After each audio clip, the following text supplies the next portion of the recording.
Okay. All right. Welcome back to our wonderful little podcast, Off Topic with Tim and Matt, where we always go Off topic. And the date today, May 4th. May the 4th be with you. May the 4th be with you. Where were you when you first saw Star Wars? Maple Ridge, Haney Theater, no longer exists. And it was funny because we were actually going to see the movie that was in the theater before. Do you remember what it was? I don't. I do not. But it was like, oh, it's out of the theater. Well, what's playing? Star Wars. Never heard of it. Let's go see this. So we go into the theater, and my life changed forever. And I mean, this is my little R2. I actually have a bigger one that sits beside my bed. I don't want to know. La la la. I'm getting and it's so much fun because the grandkids are scared of it. Oh, so if I wonderful. make a beep and run down the hallway, they're gone, right? Geez, Yeah. But I'm getting the Lego one. Knock on wood. Knock on wood. My son, what's the Luke Skywalker plane? Oh, the X-wing. Yeah, he's Benny. Benny had an X-wing. And it broke or something. And so this Christmas, he goes, I want another X-Wing fighter. And of course, he's 18, so it took him like 15 minutes to put it together. He's like, oh. But it sits in his room. He's still got it. So Yeah. Very cool. I've got a Millennium Falcon from when the new set came out, the New Hope came out. Yeah. Still in the box because I wanted to spend a day and just put on Star Wars. Oh, nice. Very fun. But my wife won't let me put on Star Wars in the house. So I'm less a Star Wars fan. I read Lord of the Rings when I was younger. Yeah, I got hooked. Yeah. And Lord of the it's the beer league version of Lord of the Rings. If you ask me. Well, and it's funny because like I read the books, the actual books. When we were yeah, which is a lifelong endeavor if you go read those books, because he'll spend hours describing how the leaf fell, But and Dune's another one with how much they describe sand. You can only talk about sand for so long. You'd be surprised. Yeah, but it's funny because I watched the first 3 Star Wars as a kid, and I enjoyed them and whatnot, right? And then there was a big break, and they went with the prequels. And I think in that break, they did fan fiction books. Yeah. So fans wrote books, books, comics. Came out about it. Ideas were passed around, and then Lucas is gonna do the prequels. Yeah. Right. And when they came out, they weren't what anybody was thinking. Yeah. Right. But I went to the theater, and I'm sitting there, and I'm like popping popcorn. I'm like, this is fun. I'm enjoying this all over. It's fun. That's what it is. I got my kids beside me in there like, this is awesome, right? That's all it's about. We're leaving the theater and grown men are crying because it wasn't, he ruined the whole franchise. And I'm thinking to myself. He owns it. I'm thinking to myself, they're like, oh, it's a horrible movie. I'm like, there's never been a good Star Wars movie. No. Actually, no. Return of the Jedi was actually really good. Empire Strikes Back. Empire Strikes Back. That's the one. Yeah. Yes. It's good. They're all good. Well, they're the all first one is entertainment. just, None of them are winning an Oscar. No. No. Mark Hamill couldn't act his way out of a wet paper bag at the time, Harrison Ford was the carpenter on the set for the previous movie. And it was supposed to just stand in and read for it. Like the movie itself was a campy sci-fi outer space movie. Yeah. It wasn't this what people built it up to be. Now Disney bought it. Yeah. And they've got it on the Disney Channel, and they're doing like series of different characters and different things. Mandalorian, Boba Fett. Yeah. The new one with Ahsoka. And they're enjoyable. Yeah. And I sit there and watch them, and then I go online and people are just in tears about it. Well, the big knock I watched the first ones and I enjoyed them, but I wasn't fanatical. And then the new ones came out, and I'm like, I don't want to see it. Because I had watched, my son's now turning 36 this year, so I watched them with him when he was younger. Right, yeah. Like, okay. And I'm a cinemaphile. Yeah. I like a good, well-acted movie, like, Godfather, Deer Hunter, really deep cinema. This is what I really, really enjoy. Yeah. And I do like the fluff stuff too, but it's got to be good. Right. The acting, and so the acting in the first one is just terrible. And there's so many holes in it. It's just, but they're great, right? They're entertaining. So I didn't really get into it, but when the new ones came out, the one knock everyone had is he just went full CGI instead of building the miniatures like he did with the first ones. Yeah. And that's what everybody loved about the first ones. He would build the X-Wing fighter and have it on a, fishing string, and it would run through, and it would look so real, right? But now it's all just computer and whatever. Well, and that's the thing. Like you talk about Lord of the Rings. Did you watch the Lord of the Rings movies? I read the books. Yeah. And did not read all the songs, so I was able to get through the whole trilogy in about 3 weeks. Right. Yeah. And that's hard. That was I cracked a sweat. But I did not read like all the songs. I kept to the story and yeah. Yeah. So did you watch the movies? I did, very much so. Yeah. And they were good. Honest to God, they were absolutely superb. They were excellent. The work he put into that, it was unreal. Yeah, and then The Hobbit after the fact, they took The Hobbit. I didn't like The Hobbit as much, so I didn't watch the movie. Oh, really? Yeah, I never watched the movie. I found the movie. They incorporate actually 2 books by Tolkien. Oh, okay. Right. Yeah, it was first of all, it was like the movie. The book's not that long. Why is this a 2-part movie? Well, he adds a lot into it, but he made it really good. Like it was entertaining, and I enjoy watching it. Right, and I can sit down and it'll be on TV, and I'll be like, oh, at any point in the show, sit down and be engaged. Yeah. Right, and Marvel movies do this for me. A lot of the Marvel movies. Yeah. The after the first set of the Marvel movies, the second set has been coming out. As we always go, off topic. but they're entertaining. They are. Right? Now you're talking like something like Deer Hunter. Yes. Deer Hunter, you get set up. You got your popcorn, you got your drink. Oh, yeah. You get your feet up, your blankie, and you start at the beginning and nobody talk for the next 2.5 hours. They're poignant. Yeah. Yeah, because you've got to be invested in the show. Yeah. Right? And these ones here, more filler. Oh yeah. Than I find then. But they're fun. You can watch them with the kids. Exactly. Yeah. So I find that there's a spot for both of them, right? And like you said, if you're a cinephile and you're gonna watch a movie, right? You want something that's gonna tickle your brain. It's got some meat in it, right? Yeah. But again, I mean, I love, Super Bad. Yeah. It was laugh my head off, right? Juvenile, crass comedy. The original Austin Powers. Yeah, Booksmart. The first, I love all that stuff too. Blazing Saddles and the Monty Pythons and all that. Yeah.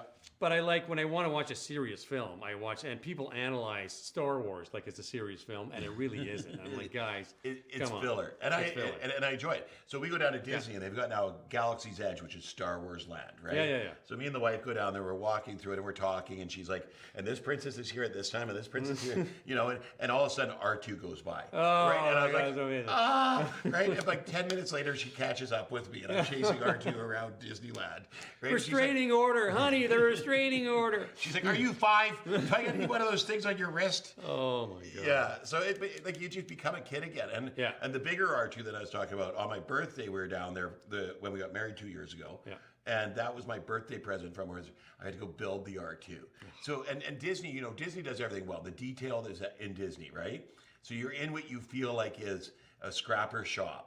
In Galaxy's Edge, and you've got this little electric screwdriver. You pay a lot of money to get in there, and you get your money's worth. Oh, 100%. Yeah. So in there, and I'm like, I'm gonna build an R2 unit. It's like six screws. Right? It's for 5-year-olds, really, right? Here I am at 50 something years old, and I'm like, oh, this is so cool. I gotta start over. I'm sweating. Give me a clean shirt. But like I said, my grandkids hate it. They just absolutely hate the thing. I chase them down the hallways with it. That's awesome. That's good. Okay, so enough about movies because we can do this all day, and we will be doing sports movies. That will be a topic. That will be a day. Yeah. But first, the other thing Matt is passionate about, there's a Chargers video. Now, I said yes to this because we, of course, last week did Muay Thai and showed my son's Muay Thai fight. So I'm going to hand the mic to you. Best piece of cinema you will watch this year. Here we go. If you're a Chargers fan. The Chargers' new regime.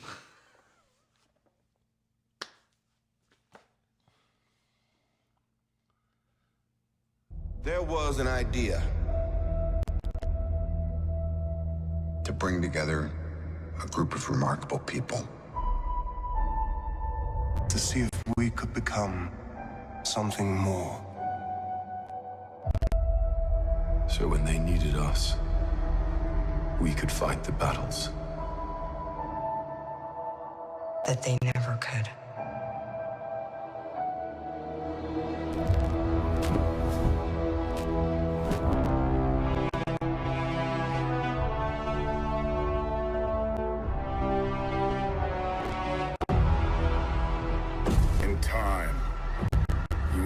what it's like to lose. To feel so desperately that you're right, yet to fail all the same.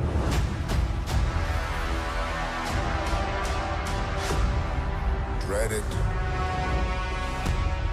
Run from it. Destiny still arrives.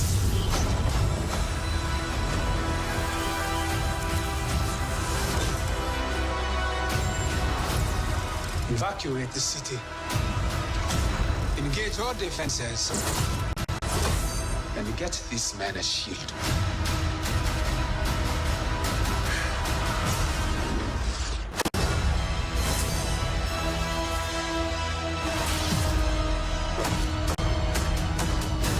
Fun isn't something one considers when balancing the universe. But this does put a smile on my face.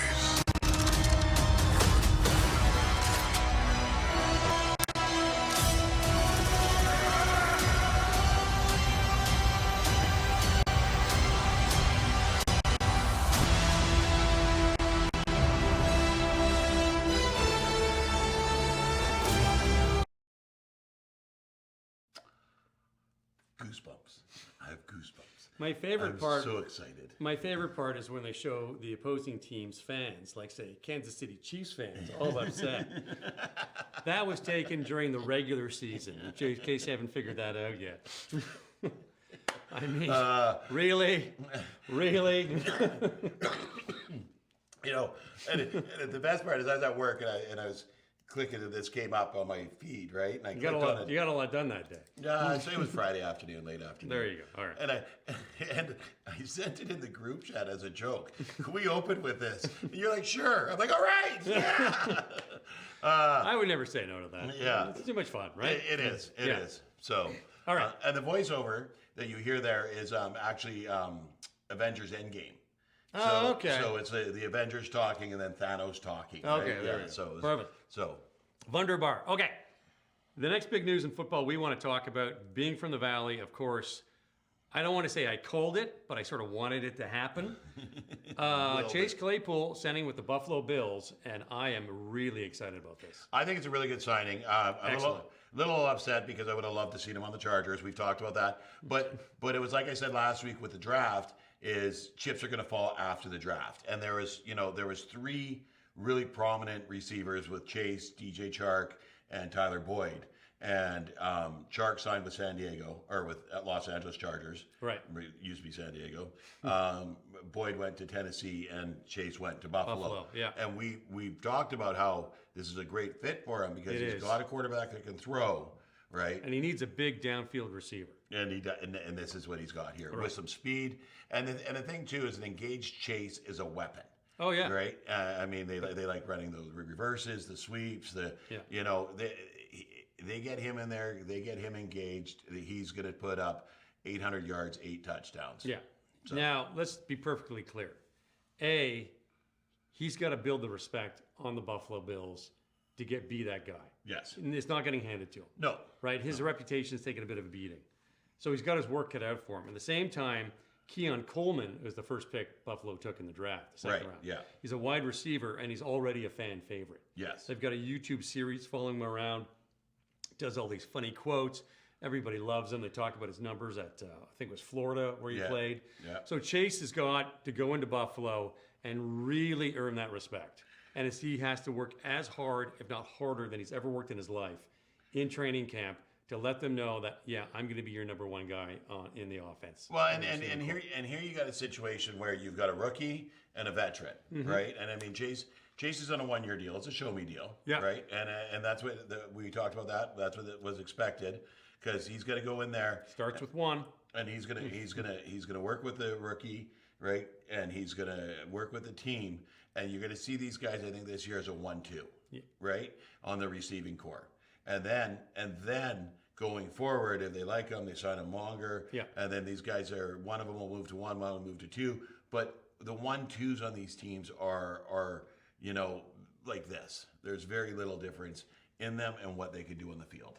And remember, he had a brilliant rookie season. Yeah. Then the offense in Pittsburgh changed. And that's when sort of, the trouble started. Yeah. It didn't fit into anybody's offense. So Keon Coleman could come in and have a great rookie season, but what happens in a sophomore? Yeah. Right? Yeah. Anybody, a lot of great rookie of the years 100%. Yeah. kind of aren't around anymore, right? Yeah. And he has to remind everybody that he's a beast and just come into training camp and just bring it like an animal. And I think he can do it. I'm very confident. I think I've said this before, this is the perfect place for him. Their offense and him, they're a perfect mesh. And I'm just praying this works out and he puts up those numbers like he did in the first year in Pittsburgh. Yeah, the offense fits his play style, and they had a need for a number one, number two receiver. Big, yeah. But he's got to be a receiver because he's been put on special teams. Yeah. They use him as a wideout blocker. Yeah. And he did his job. Yeah. He did his job, but he's a receiver. He needs to get the ball in his hands in the end zone. He is the most dangerous with the ball in 30, his 40 hands. yards down. Yeah. Big, massive guy. And, like I said, he could even bring him in the backfield in those reverses. Yeah. I'm really hoping it works out. I'm just praying it works out for him because I really enjoy watching watch Buffalo. a lot more Buffalo teams. I watch a lot of Buffalo. I really like their offense. They're an exciting team to watch. Yeah. So yeah, all right. Congratulations, Chase. We're pulling for you, buddy. We want you to succeed. All right. Now we want to go CFL. Big signing with the BC Lions. Christian Covington. I mean, and a big signing being that he's a local boy. Yeah. Right? Like Maple Ridge? Maple Ridge, I do believe. Yep. He's from here. He's done camps out here. Super nice guy. Played the last couple of years with the Chargers as a depth player on their defensive line. Okay. And, wants to come up here, and he's going to be an absolute stud for the BC Lions. I really like what the Lions have done. I was watching a bit of the draft. Okay. Right? And there was three players that I actually coached at one point or another got drafted in the CFL. Isn't that exciting? Yeah. I mean, it was Border Bowl and Star Bowl games. Still works. I mean, that counts, man. But these kids were really good. Dawson Marchant, I think, went to BC Lions. Gabe Wallace out of the Salmon Arm Chargers actually went to Winnipeg. And there was a third one that I'd have to go through and take a look again. Dang, I had it on the tip of my tongue. You got to write it down. I got to write it down. Congratulations to all those guys. So what does Covington bring to the Lions? A monster in the middle. He is defense. On defense, yeah. He's a big body. In the middle, he just shuts down any running lanes in the middle of the field. So center guards, gotcha. He fills up that big gap. He's got a bit of a mean streak when he's out there on the field. Super nice guy off the field. Super nice guy. Great That's with important. the kids. Yeah. Big gentle giant off the field. Big gentle giant off the field, but in the middle, he just fills holes and does not let anybody get through. Very cool. It's pretty exciting that he went there. I didn't see this. Wayne actually saw this. And way to go, Wayne. Way to go, Wayne. We love you, Wayne. We appreciate you so much. So yeah, it's very exciting to have him on the BC Lions this year. I haven't watched a lot of CFL. I watch more now because there's people I know playing in it. My problem with the CFL, and we've had this, it's not marketed the same way. No. And a lot of the games are in the summer. Yes. And I'm busy. And I'm watching, summer is baseball time, all right? Yeah. But I tell you, I'll say this 100 times, 7, 8, 9 times out of 10, that Grey Cup is just a barn burner. Oh, Super Bowl, it's kind of the reverse. You get a lot of dud Super Bowls. Very few boring Grey Cups. Yes, very few. Last year was, my Alouettes in those dying seconds with Tyson. Yeah, Philpott making that catch. Holy mackerel. It was crazy. That was just so good. All right. Fantastic. Well, thank you, Christian, for coming home. We look forward to seeing you this season. Okay. I very much look forward to it. Any other football news you want to talk other than the Chargers? No, because I don't want to alienate our 4 viewers, for which I'm one of them. No, I think, you know what? I think the draft went really well. What kind of went as expected. Here was an interesting thing. Jerry Rice. Now, you know who Jerry Rice is, right? I've heard the name. Yeah, Hall of Fame receiver, best receiver ever. His son, Brendan Rice, USC, really good player. Yeah. Well, he's more of a blocking wide receiver. He's not his dad. No, definitely not. Yeah. Bit bigger of a body, too. Yeah. Great speed. Was slated to go in the 3rd to 4th round, right? Dropped to the 7th round. The Chargers, who had taken their wide receiver on day 2, right? And so they weren't looking at him in the 3rd round or the 4th round or the 5th round. In the 6th round, they're like, why is he still here? In the 7th round, when he was there, they snagged him. Perfect. And I love it. I think you're going to see this be. There's two that I think you're going to see be the steal of the draft. Okay. That's going to be the first one. And the other one is Frank Gore Jr. Frank Gore was a running back, played for the San Francisco 49ers. Yes. And a couple other teams. Right. And he was this freight train up the middle. You couldn't tackle him. You couldn't get your arms around one leg to tackle him. He was just that good. And his son plays exactly like him. And like runs like him and he's the same size as him. And he went as an undrafted free agent. Who signed him? I think it was.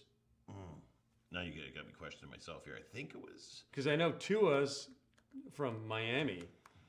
I think Seattle signed his younger brother, undrafted free agent. Yes.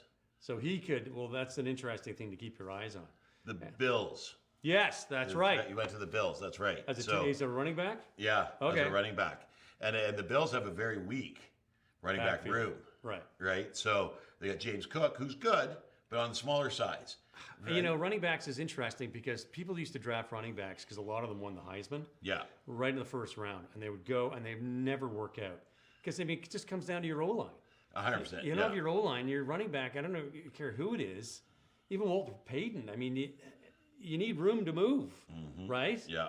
And it's hard to make that room on your own. So the interesting thing about this draft is there's barely any running backs anywhere It went that went late 2nd round. Yeah. I think So was the you're first just run. wasting a first pick on a running back unless you've got the O-line ready to go. Yeah.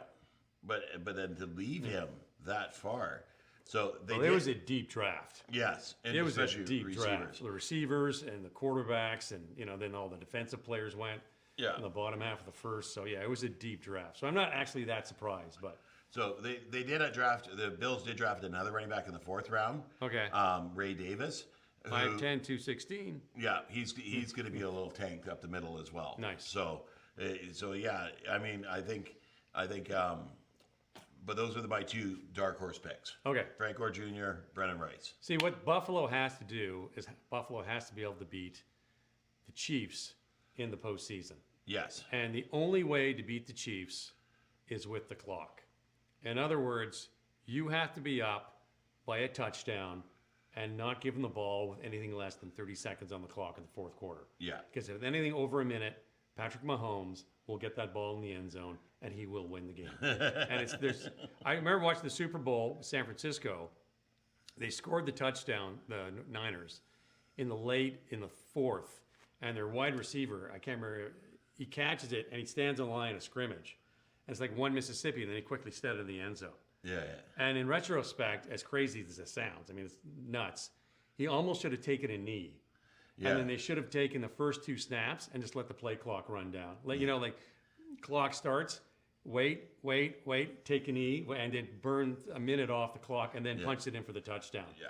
That's the only way they're going to, because if you give Patrick Mahomes any time in that 4th quarter with over a minute, he just wins the game. And he makes unbelievable plays. He's impossible to defend against. He keeps the plays alive. And it's funny because you're watching Caleb Williams highlights, and it's the same thing that he does. And they're talking about it, and I don't usually pay a lot of attention to talking heads. No. But they're like, watch how he steps up into the pocket to extend the play. He doesn't step out of the pocket. He doesn't scramble to the side. Right. He initial steps up into the pocket, right? And he's seeing everything in front of him, right? If you sack Patrick Mahomes, you're not getting him from here forward. No. You got to come around behind him. Yeah. And he's not. You got to be very sneaky about it because if he hears you coming, he's gone. He's gone. Yeah. Very hard to defend against. But Buffalo is basically trying to beef up their offense. Yes. So they can beat, the Chiefs in the postseason. And they're so close too.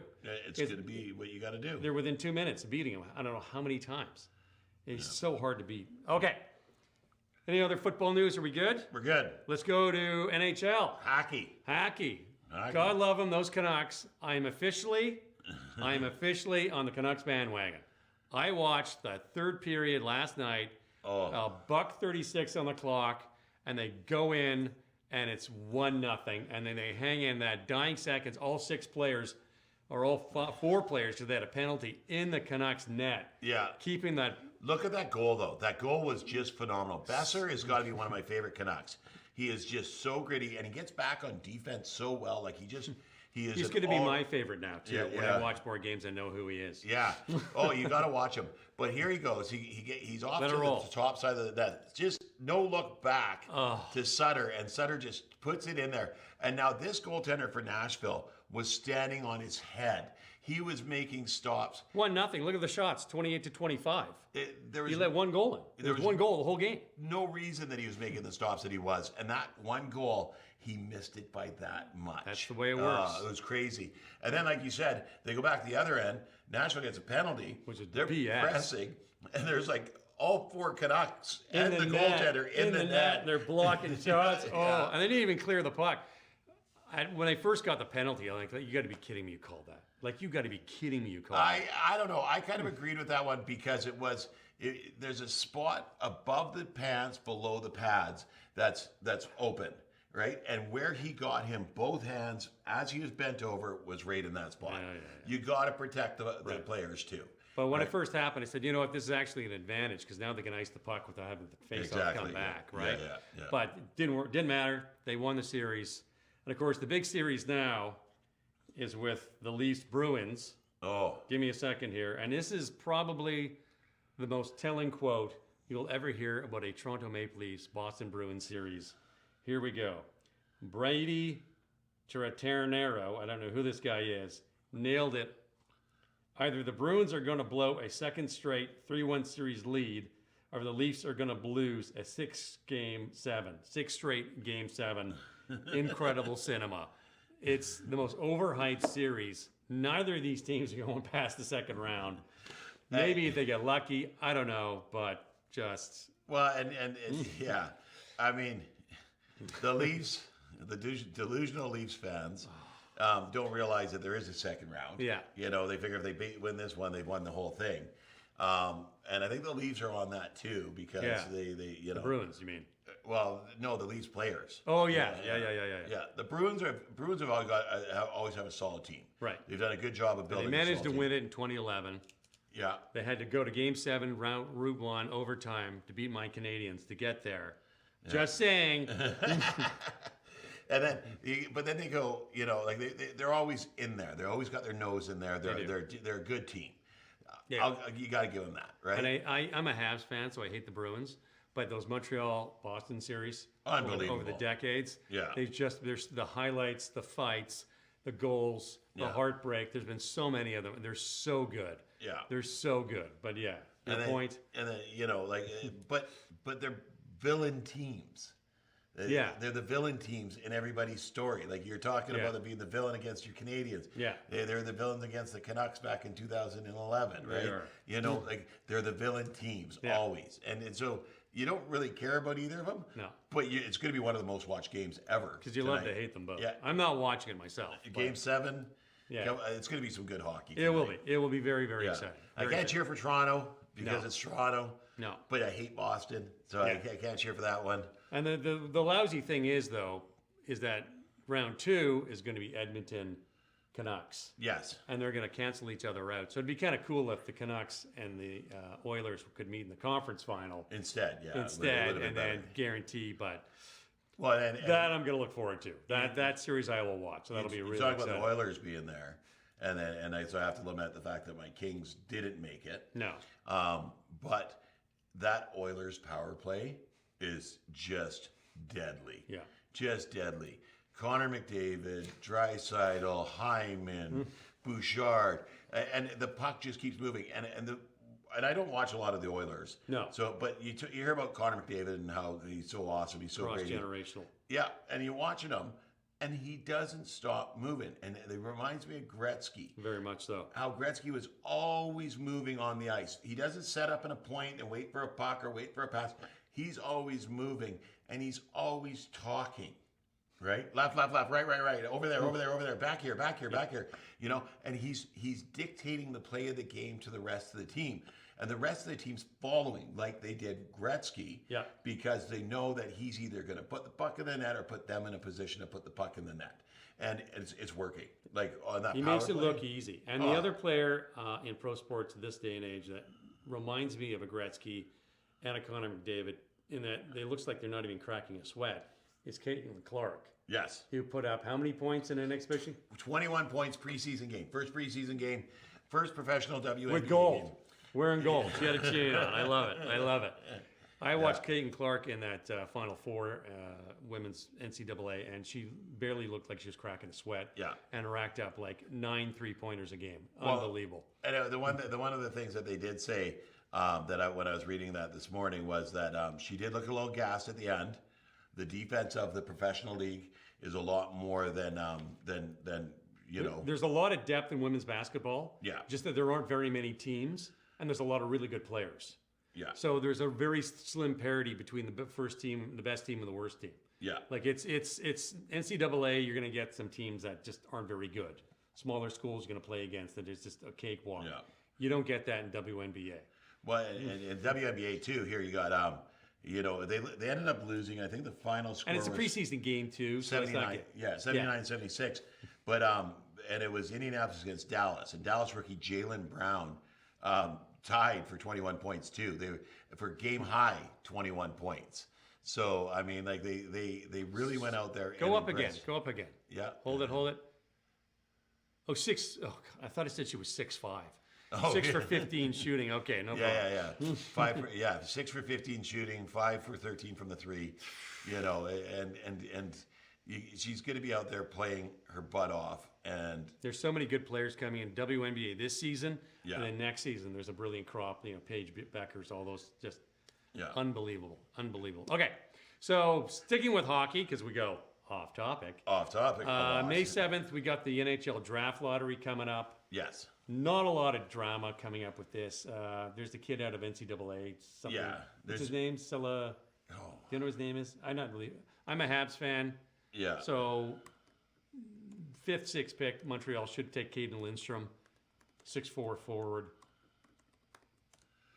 Yeah, I don't know. I haven't watched a lot of what's coming up for them.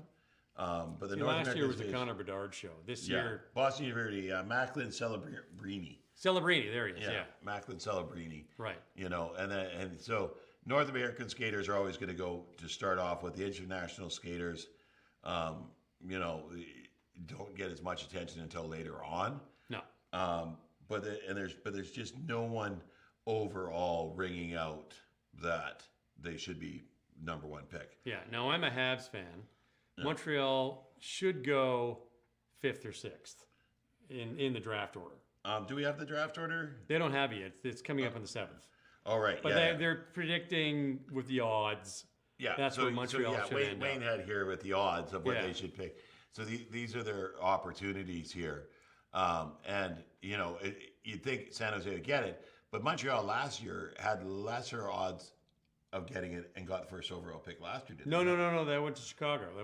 Chicago Bedard. Montreal got 2 years ago. They got Slavkovsky, Juraj Slavkovsky, the first overall pick, and that kind of blew everybody's mind. Yeah, because everybody thought Tyler Wright was going to go first. Yeah, and so far it's really panning out for them in the short term. Yeah, and last year they got the 5th pick and they took the Reinbacher out of Austria. Right, another defenseman. Now, last year Montreal did a kind of a savvy thing. They had their 5th top pick at number 5, and they had another pick they had traded for down in like 20 something. Right, and they had a number like 2 or 3 second round picks. So they moved a couple of draft picks.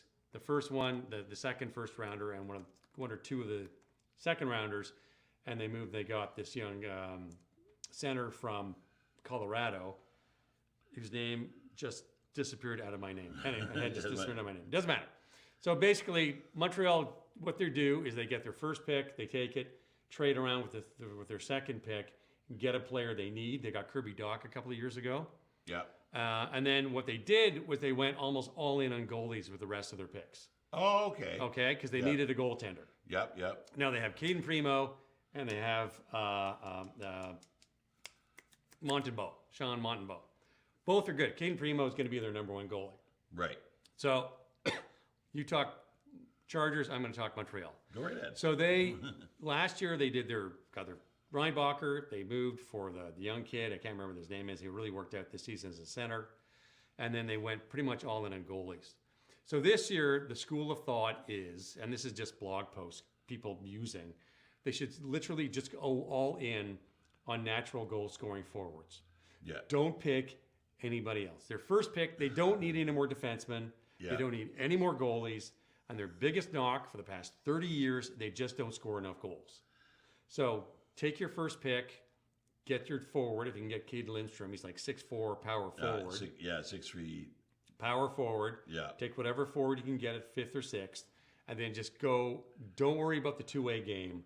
Just go pure goal scorers for the rest, because they have 12 picks in the whole draft. Yeah. Just go pure goal scorers the whole year. And Montreal, I thought they were actually going to do a lot better than they did this year.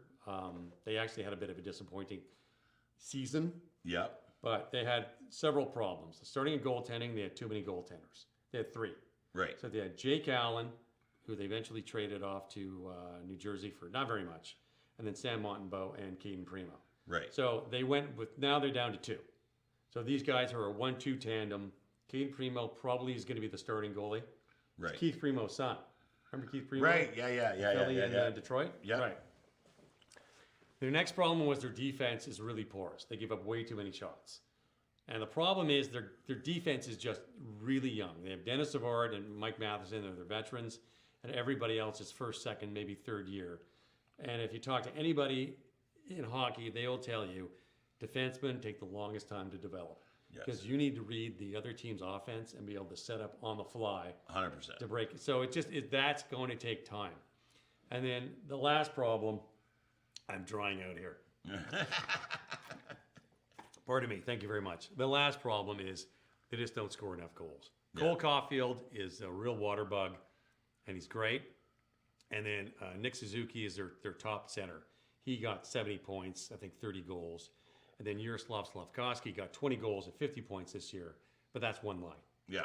That's one line. So they don't have any secondary, tertiary scoring. So that's why the thought this year is just go all in on natural goal scorers. Don't worry about the grinder.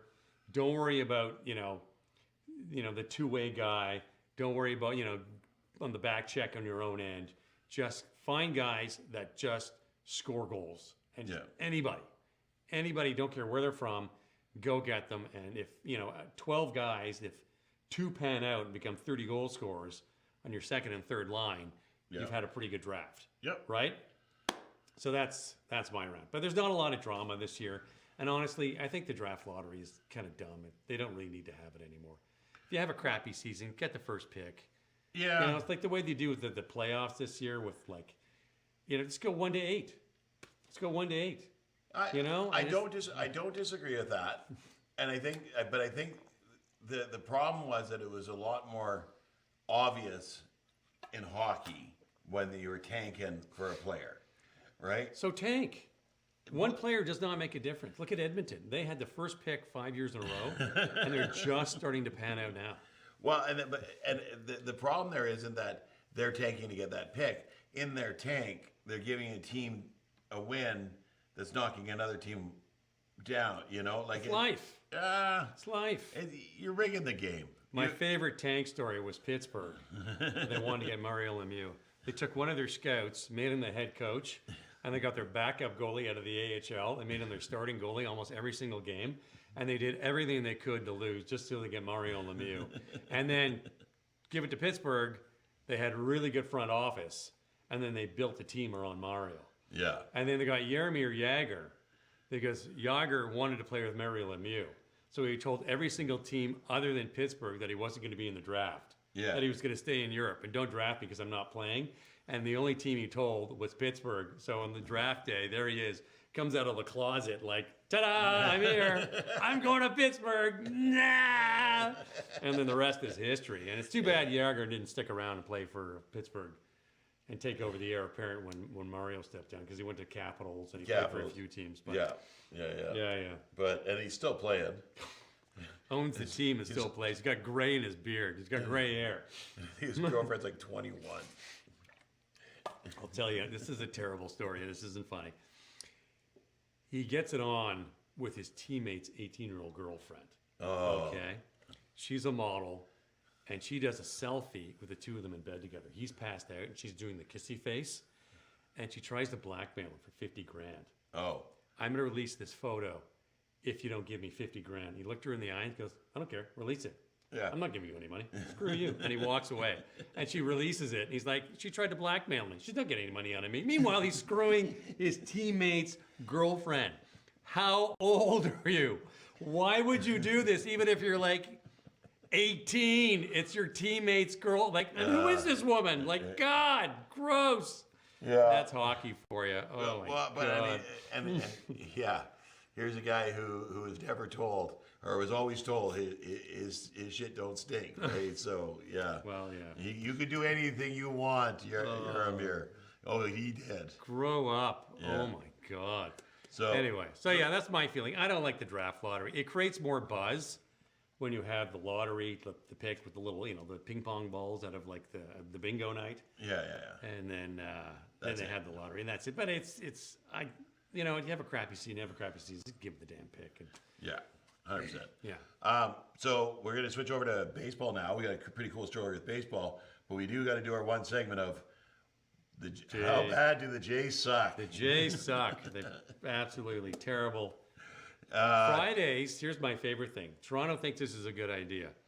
Friday games in the summer, starting now, they only are available on Apple TV. So if you don't have Apple TV, you don't get to watch Montreal or Toronto lose 11-8 to the Washington Nationals like last night. I'm not going to pay money to watch my team suck against the Washington Nationals. Like the Seattle Mariners used to watch them on Cairo 7 or whatever it was. Yeah. Then they went to Roots TV, and you can't see them anymore. I'm not paying money to watch Mariner baseball. What have they done in the past since the Griffey years? Nothing, really. Nothing. I mean, they're always kind of up there, but they don't really do anything. Yeah, no. And there's no marquee players on the team. No. Worth really paying money to see. Yeah. So, why would you do this? Why do you think this is a good idea? Yeah. Toronto's not good. They're having a crap season. Apple TV. Ted Lasso's not even on anymore. Whatever. Yeah, they brought Addison Barger was one of the prospects. He came up, didn't do all that great, but I mean that happens with a lot of players. Yeah. Got his first hit. It took him a few games. Got his first hit, cracked a double. I'm excited for him, but they sent him back down. He's a bit more conditioning, and it even happened with Beau Holiday. Yeah. In the Orioles. Yeah. If you look at the stats for iconic Hall of Famers.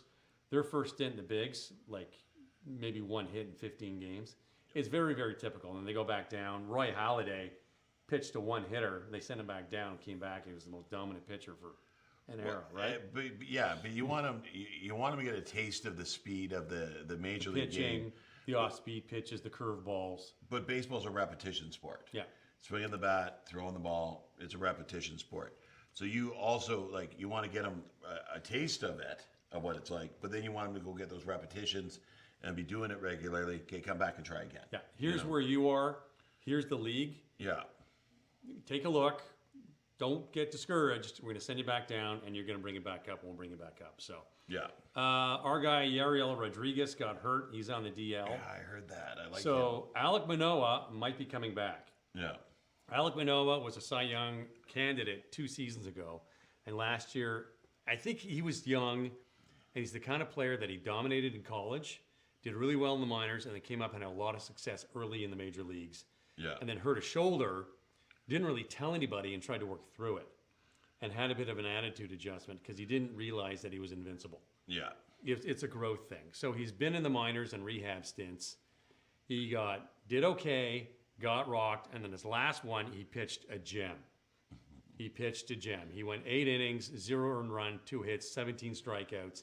He pitched a really good game. So he might come up and fill in that number 5 spot. Nice. And I hope it works out for him because I actually like how he's a hoss.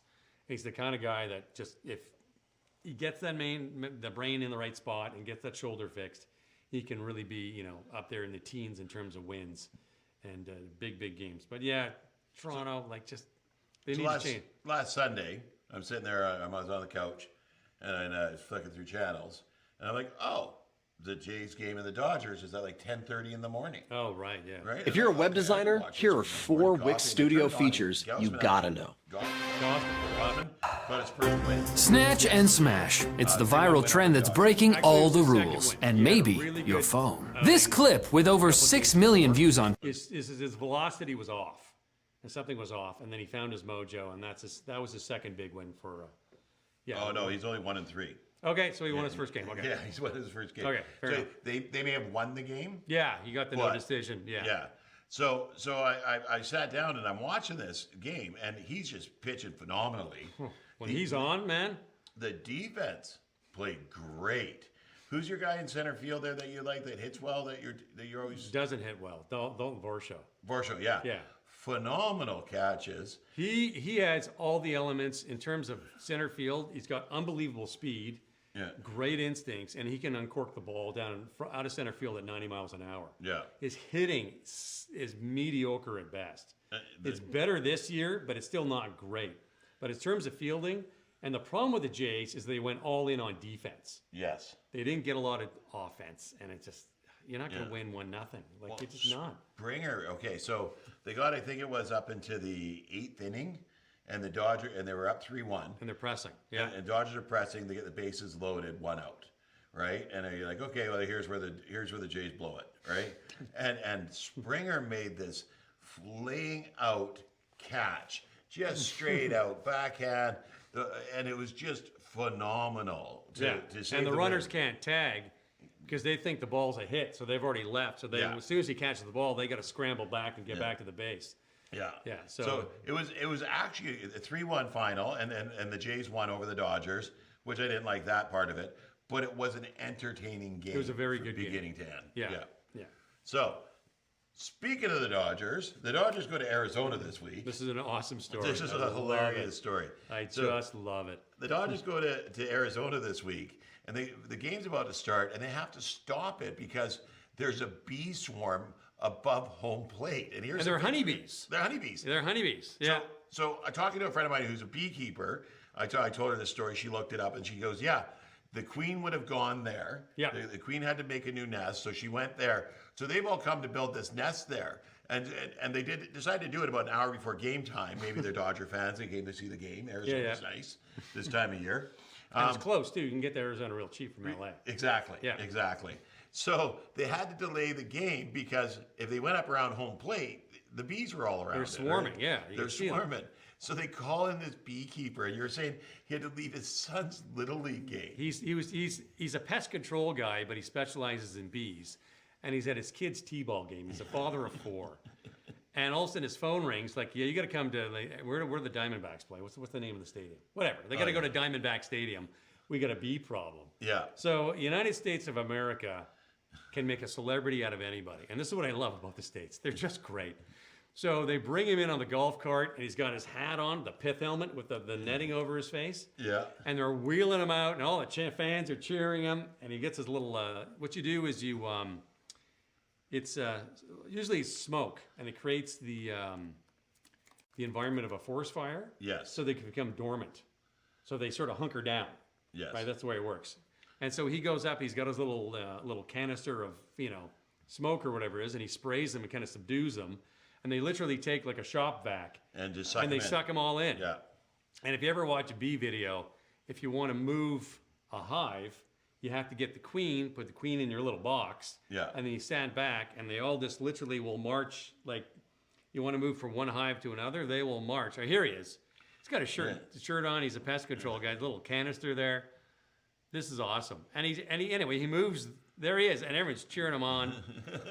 And he moves the nest, and then he gets to throw out the first pitch. Yep. And he gets interviewed afterwards. The people are loving this guy, and he's just a regular guy. He works at a pest control company.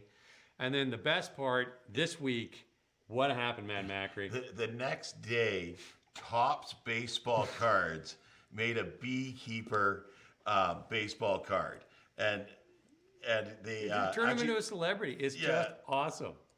Let's just see if I got a picture of it here. It's just great. I love it. It's just a fun story. Yeah, let's see if we can pull that one up on the screen there. Your computer hooked up to our thingy? Is that there? He is there. Good looking guy too. He gets to throw the first pitch out. And I don't know the player because I don't. He's in his warm up gear, but he signs the ball for him, and it's just great. Like it's just a fun story. Yeah, and you can do this with baseball, right? Baseball, you have these really fun stories. Gets interviewed afterwards. Yeah. So I don't know if Wayne can grab my screen here, but I got the card pulled up. He actually autographed it for charity, and so it's pretty neat. There it is. There you go. Matt Hilton. Yeah. Save the day. Be afraid. Be very afraid. Be swarm in Arizona. Look at that. Isn't that awesome? I just love it. It's great. I think that's fabulous, and I mean it's neat. It's really neat. It's just a fun story, and you can do these things with baseball. You can't really do with other sports because the connection with the fans and everything. Just love it. Okay, shout out. I was hoping to get an interview today, but unfortunately, I just could not get in touch with the people. My daughter goes to Imagine High here in Chilliwack. Right now, Imagine High is a arts and technology culture school, where they're more concerned with, well, not really more concerned. The focus is the different style of learning. They deliver education in a different way. Yeah. And they're more about arts, theater and multimedia and kids learning, building their own videos, put them on YouTube and all that kind of stuff. Right. Technology rather than the more conventional learning in the other two high schools. What they're not good at is sports. Right. Because if you want to play sports, you go down to like GW Graham. They have dominant football. Their basketball is really good. Sardis has a great football program. CSS does some great stuff. A lot of the Christian schools were track and field, volleyball, basketball, lights out. Yeah. Lights out. Imagine High is a little bit of the poor cousin. Last season, my daughter's ultimate Frisbee team won a game. It was the first game any of the Imagine High teams had ever won, ever. Yeah.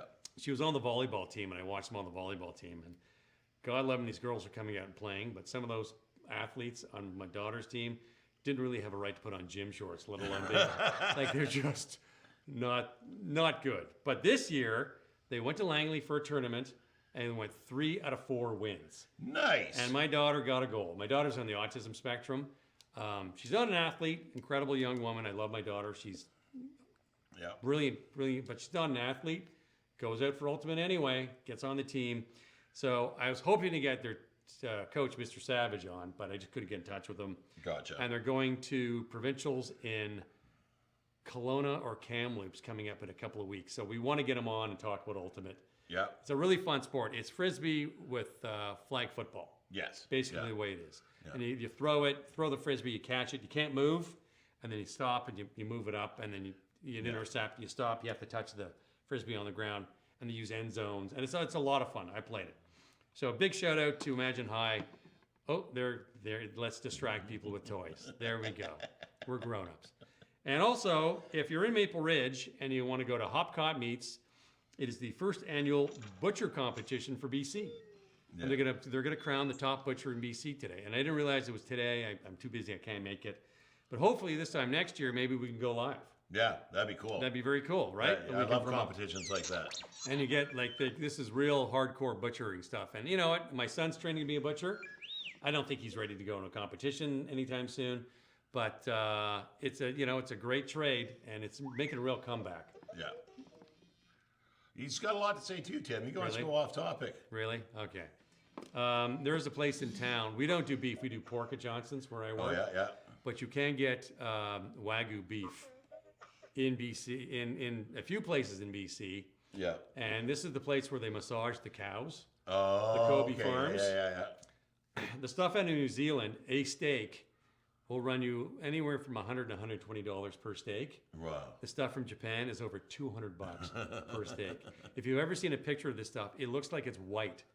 It's so marbled. There's so much fat in it. Yeah. And it's just, I'll tell you how to cook a proper steak in a frying pan. Not barbecue. Take a cast iron frying pan, turn it on high, a little bit of butter, put your steak down, 1 minute, one side, flip it, okay? Yeah. Pat dry your steak, pat dry. Don't put any salt and pepper on it.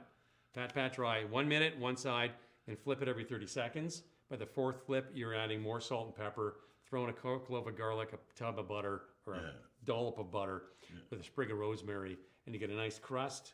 By 6 minutes, you should have perfect medium rare. Cast iron frying pan on high. Yeah. Yeah. Kobe, probably about 2 minutes because it's so tender and so it cooks so well. Cooks so well, and it melts in your mouth like butter. Yeah. Everyone has to try a Kobe steak or a Wagyu beef one time in their life. Well, it's funny you say that because my wife's birthday last week, so we went out for dinner last night. Went to the casino, went out to dinner, and then the casino. Yeah. And we went to Milestones. And my usual at Milestones is the calamari starter. Yep. And then their 1989 smash burger. Very good. Really Very good. But I'm going through the menu and I see Wagyu beef meatloaf. And I'm like, I have not had meatloaf in a while. Oh my God. Let's try this. It sounds good. Wagyu beef meatloaf. If you go to Milestones, try it. That's insane. It is phenomenal. They got the crispy onion rings on top, their au jus and the mashed potatoes. And how much did it set you back? $28. That's not terrible. It's not. That's not terrible. It's not a huge, it's two nice sized medallions of meatloaf. Okay. Right? It's not a monster piece or, ounces of steak here, right? But it's a good sized meal. Filled me up. My wife got the sirloin and it didn't even compare. Yeah. Like she tasted mine. She's like, oh, I wish I got that instead. That's insane. I had lobster mac and cheese last week. Oh. That's so good. Where did you get it from? Bow and Stern here in Chilliwack. There's one in Abbotsford also. Yes. I go to Lou's Grill. Yeah. Oh, I've heard of Lou's. Yeah. And I get the chorizo mac and cheese. I'm a chorizo guy. Johnson's Packers, we make great chorizo. Oh, do you? Yeah, we do. And I make. Might have to hook your brother up. Yeah, I'll hook you up. We're wholesaale, so just so you know, it's a very large box. Oh. You get like 10 or 15 pounds of chorizo. But I made it this morning, Spanish eggs. Yeah. Which basically you stew vegetables with your chorizo, put in a can of diced tomatoes, your paprika, oregano, all that stuff. And then when you've reduced it a bit, you crack your eggs into it and you poach the eggs. Yeah. And you have one serving and you're not hungry for about 4 hours. Really? And it's all veg with 2 or 3 chorizo in there and eggs. And it's a really healthy meal. And if you have any, diabetes, that sounds whatever, you can eat this. And it's just great. I make it I don't make it all the time, but I make it enough. And you get at least 4 meals out of it. Really? It's spicy and it's really good. Yeah. Very good. Johnson's Meats. Google us, johnsons.ca. Find out where we sell our products. And you can get Meridian Farm Markets. Okay, yeah. We sell them. You can get our chorizo throh them. Oh, perfect. Yeah. And our bacon. Our bacon is outstanding. Yeah. Thick cut bacon. Perfect. Yeah. Shameless plug. I work there. I've been there almost 10 years now. Yeah. Well, you know what? And when you know of someplace good, that you have to talk about, and I'm gonna throw one out here is the Cinnamon Bun Company here in Cinnabon, or Chilliwack. Oh, Cinnamon. Yeah, it is Cinnabon. SIN, not CIN, right? I went there after the show last week. Did you have a hot dog? No, I went and I got a key lime cinnamon bun and an orange, their orange.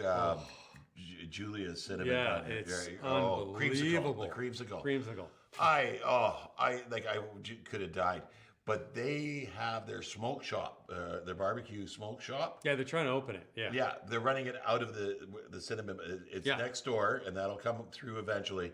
But they're actually doing the meats and the meals out of there. Yeah. So if you're in the Chilliwack area, go check them out. They're on Young Road. Young Road at Central. Central. And they have hot dogs too. Oh yeah, the hot dogs. You can get the gourmet hot dogs. Crazy. It's a little bit expensive, but you're getting one really good hot dog with incredible toppings. Yeah. It's very good.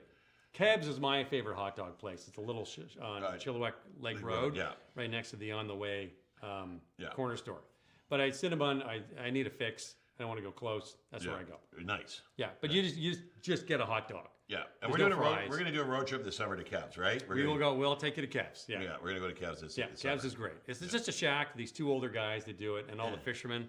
And Chilliwack Lake Road is a great winding road, so a lot of people get on their Harleys. Yeah. And everyone stops there for lunch. Yeah. And it's like, $10, $12, or $13, and you get like a lot of fries with a really good hot dog, and it's fun. It's just you sit outside. Well, and you got the other one is you got Lolly's Dog in Abbotsford at the Canadian Tire. Oh, really? Yeah, and I did not know that. One of the Lolly's Dog. Yeah, Lolly's. And like a lollipop. Yeah. Okay. L-U-L-L-Y. Oh, L-U... L-L-Y. Lolly. Lolly, yeah. Lolly. Okay, not lolly. Lolly. Lollies. Lolly dogs. Okay, I'm writing it down. You get his Canadian dirty Tire. dog. You get his dirty dog. It's got cheese curd, Montreal. Where's smoked Canadian peanut. Tire in Abbotsford? South Fraser Way, right by the malls. Yes. Yes. Yeah, right across from the Boston Pizza on South Fraser. Gotcha. I'm in the area there. So is it a cart or is it a Yeah, restaurant? it's a cart. Okay. In the parking lot. Okay. Right, and he's been there for years, but he does it on the pizza bagel or the pizza bun. Oh, okay. Or not pizza, pretzel.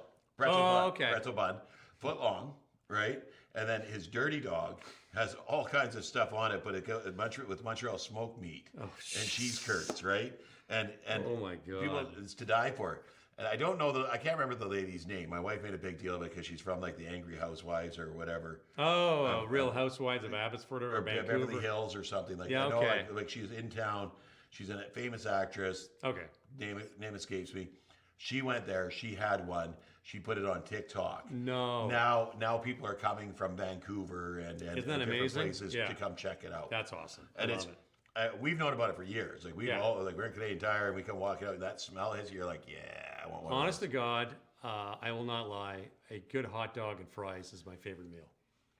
If I go out and I want to eat if I want something like comfort food, I grew up in Montreal. We had Lafleur's around the corner from our house.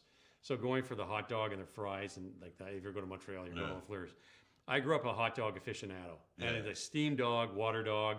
That's home to me. Yeah. And I just love a good hot dog. Yeah. And for me, unbelievable. Okay. Yeah. So we wrap up? I have to agree with you. I really have to agree with you. Mine's from sports. Yeah. Is every diamond, every ballpark, every arena I go to, you got to get a hot dog. You have to have a good hot dog. Okay. So here we are. So we're done for today. Done for today. What's your plans? I'm going to the dentist. There you go. I got to be there. I got 35 minutes. Lots of time. I got to run home and floss. Okay. You like your teeth, and I popped a filling the other day, and I have to wait till Thursday because they couldn't do it all in one day. Yeah. So it's kind of weird. It's like this hole in my tooth. It's weird. I got to figure out what Star Wars I'm going to watch in my house today because it's the 1 day of year that I'm allowed to put Star Wars on. There you go. So. All right, buddy. All right, man. We'll see you next week. Well, we always go off topic.